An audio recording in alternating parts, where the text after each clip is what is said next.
Something extraordinary yet almost imperceptible is happening right now. Those who have begun to awaken, those who see the world differently, are not announcing it loudly, writing manifestos, or putting on shows. They are simply stepping back quietly, fading into the background, choosing silence over noise. And if you, too, feel this pull away from the usual conversations, gatherings, and performances, if you can no longer tolerate what once seemed normal, then these words may bring you relief. Because this is not an illness, not antisocial behavior, not weakness. It is a natural process for those who have begun to see. Awakening is not about reading philosophy books or embracing beautiful ideas of oneness.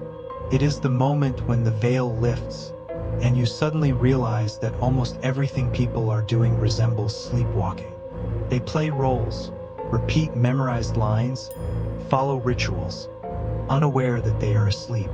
As long as you are asleep yourself, this is not a problem. You fit right in, chatting about trivialities, worrying about others' opinions, chasing illusions, and calling it success. But the moment you awaken, everything changes. It is as if you have walked out of a dark movie theater into bright daylight. And when you try to go back inside, to sit and watch the flickering images on the screen again, you cannot do it. Because it is just light and shadow. It is not real. Society operates on an unspoken agreement to pretend. To pretend that the roles we play are who we truly are, that our beliefs are our own and not absorbed from the outside, that all this urgency and seriousness is leading somewhere important. Everyone must play along or the system falters. When someone awakens, they break this agreement. They stop reading from the script, start looking directly at the audience, and this unsettles those around them, because the awakened person sees what is hidden from others. The fear beneath the confidence, the emptiness beneath the busyness, the illusions that drive people to fight each other.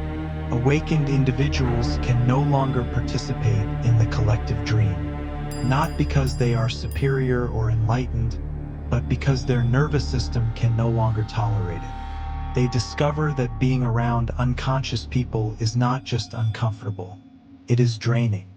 Every time you are surrounded by those who are asleep, you must work hard to maintain your own wakefulness.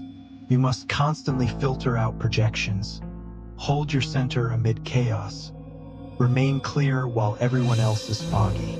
This takes tremendous energy, invisible, unnoticed by others. Eventually, you realize that you are spending all your energy just trying to stay conscious in an environment that is actively pulling you back to sleep.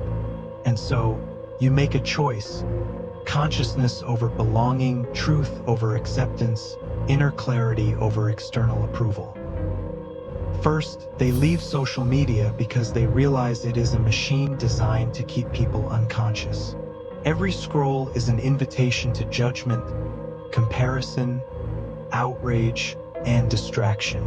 For someone who is awakened, it feels like swimming in sewage. So they simply stop. Then they stop attending social gatherings, not with anger or announcements, but simply by not showing up. Because they realize that most social events are performances where people act out their success, happiness, and opinions. Then they leave certain relationships, not because they stop caring about people, but because those relationships were built on the old version of themselves, the sleeping I. Now, you speak different languages, live in different worlds. And finally, they leave their careers because they can no longer play the role their job requires. They can no longer pretend to care about things that do not matter. They can no longer participate in systems they see through. Many think that withdrawing from society means loneliness, depression, and isolation.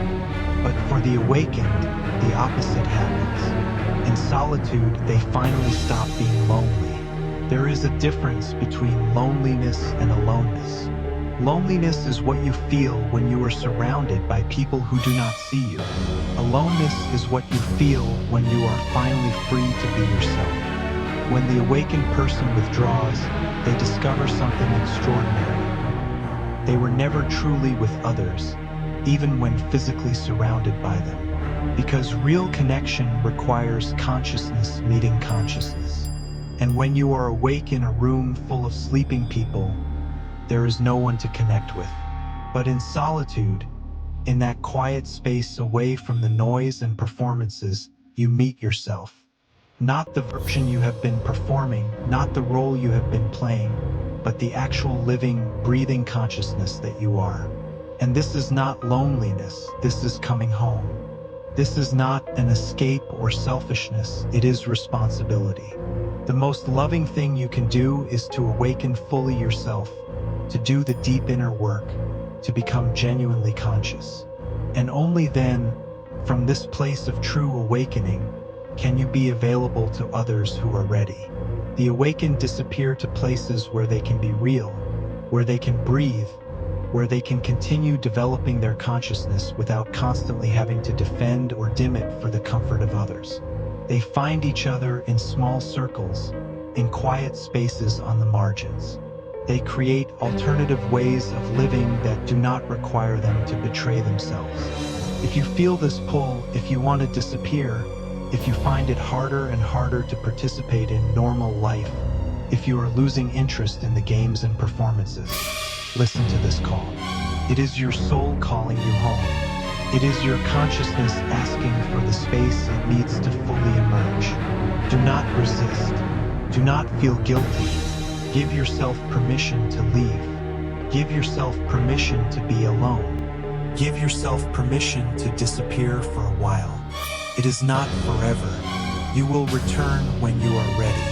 But you will return as someone different, whole, authentic, someone who can offer the world real consciousness, not unconscious performance.